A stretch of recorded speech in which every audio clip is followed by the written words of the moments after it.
çilek, çilek,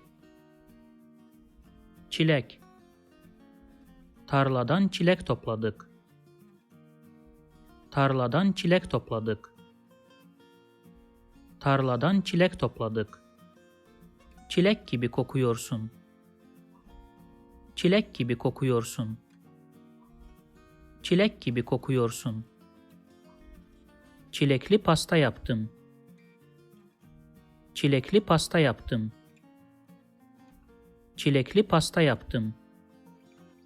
If you like this video, please subscribe to my channel below for more videos on Turkish grammar, vocabulary and pronunciation.